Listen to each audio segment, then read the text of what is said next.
अस्सलामुअलैकुम। ये Nissan QDT 3200 निवारा है, पिकअप ट्रक और डीज़ल है। ये 3200 सीसी 4 सिलेंडर। इसमें हम हाइड्रोजन किट इंस्टॉल कर चुके हैं।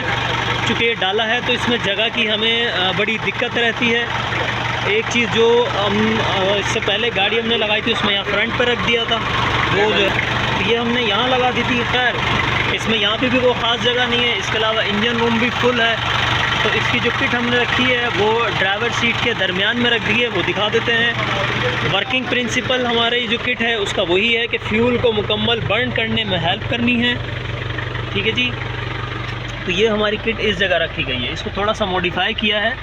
इसका जो बबलर रिजर्वायर है वो यहाँ से हटा के पीछे लेकर गए हैं, क्योंकि इतनी चौड़ी जगह नहीं थी। 4 एम्पियर इस वक्त जो है वो इसके अंदर करंट जा रहा है, इतना काफ़ी है, बहुत रहता है। इसका गेट बंद है जी। तो ये बबलर हमारा बैक साइड पे आ गया। ये HHO गैस के बबल्स इस वक्त बन रहे हैं इसी के साथ। ये वो पाइप है जिससे गैस हमारी जो है वो आगे एयर फिल्टर से पहले हमने डाल दी है इनटेक में, कि गैस जो है वो हवा के साथ शामिल होकर चली जाएगी। वर्टिकल रिजर्वायर जिसमें पानी डलेगा, डिस्टिल वाटर, और इसका जो हाई है वो ये रहा, लो ये रहा। इसके दरमियान में पानी को रखना है। 300-350 किलोमीटर तकरीबन चलाएंगे तब जाके जो है वो इसके अंदर पानी कम होगा, रिफ़िल करने की ज़रूरत पड़ेगी। ठीक है जी। ये डीज़ल गाड़ी है तो HHO kit EFI non EFI diesel तमाम गाड़ियों में चल जाती है। दीजिएगा। धुआं तो वैसे भी नहीं था इसके अंदर कुछ ख़ास, थोड़ा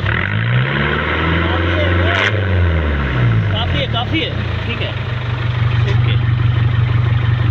क्या डीज़ल है तो धुआं और कार्बन इसमें रहेगा, पहले से इम्प्रूव हो जाएगा। सेविंग जो है वो 50% तकरीबन जो है वो हो जाती है इसके अंदर HHO किट लगने से डीज़ल गाड़ी के अंदर। ये ऑफ रोडिंग की गाड़ी है। टायर वायर का काफ़ी बड़े हैं तो इसलिए इसका जो एवरेज है वो बहुत कोई अच्छा नहीं है जिस तरह नॉर्मल गाड़ी का होता है।